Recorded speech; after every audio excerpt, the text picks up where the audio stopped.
ఈరోజు తమిళనాడులో అత్యధిక మెజారిటీతో విజయ్ గారు ఈరోజు సాధించడం జరిగింది.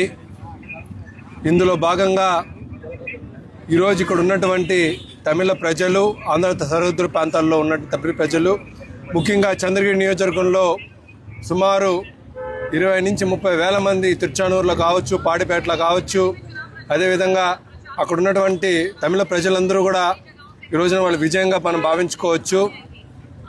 ఏదైతే ఇక్కడ మా జగన్మోహన్ రెడ్డి గారు ఎప్పుడు సింహం సింగిల్గానే వస్తుందనే కాన్సెప్ట్లో ఈ రోజున విజయ్ గారు కూడా అద్భుతమైన విజయంతో సింహం సింగిల్గానే వస్తుందని చెప్పి ఈ రోజున సుమారు అక్కడ ఉన్నటువంటి అన్ని స్థానాల్లో ఏకంగా పోటీ చేసి ఈ రోజున ముఖ్యమంత్రి అయి కూర్చుంటున్నారంటే దానికి ఆయనకి ముఖ్యంగా కంగ్రాచులేషన్ చెప్పుకుంటున్నాం. ఇక్కడ ఉన్నటువంటి ముఖ్యమంత్రి చంద్రబాబు నాయుడు గారు ఏడీఎంకి సపోర్ట్ చేసి అక్కడ ప్రతి ఒక్క చోట ప్రచారం చేయడం జరిగింది.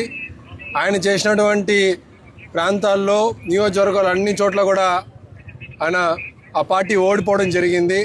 మనం ఇక్కడి నుంచి అనుకోవచ్చు చంద్రబాబు నాయుడు గారి పతనం అక్కడి నుంచి తమిళనాడు నుంచి మొదలై చివరికి ఆంధ్రాకు వచ్చి ఆగుతుంది. ఖచ్చితంగా వచ్చే రోజుల్లో ఆయనకు కూడా సింగిల్ డిజిట్ సీట్లే వస్తాయని కూడా తెలియజేసుకున్నాం. ఎందుకంటే మనం చూసుకోవచ్చు జగనన్నకి అదేవిధంగా విజయ్ గారికి అన్ని విషయాల్లో వ్యత్యాసం ఉంది. ఎందుకంటే ఆయన పైన కూడా సిబిఐ కేసులు పెట్టారు, ఇక్కడ సిబిఐ కేసులు పెట్టారు. ఆయన సింగిల్గా పోటీ చేశారు, మా నాయకుడు కూడా ఇక్కడ సింగిల్గా పోటీ చేయడం జరిగింది. కాబట్టి జగనన్నకి అదేవిధంగా విజయ్ గారికి ఉన్న అనుబంధం మనం ఇక్కడ చూసుకోవచ్చు. ఆయన ఇక్కడ ఉన్నటువంటి సరిహద్దు ప్రాంతాల్లో ఆయన వచ్చినప్పుడు ప్రచారానికి జగనన్ని బొమ్మ చూపించి మరీ ఆయన సింబాలిక్గా చెప్పడం జరిగింది.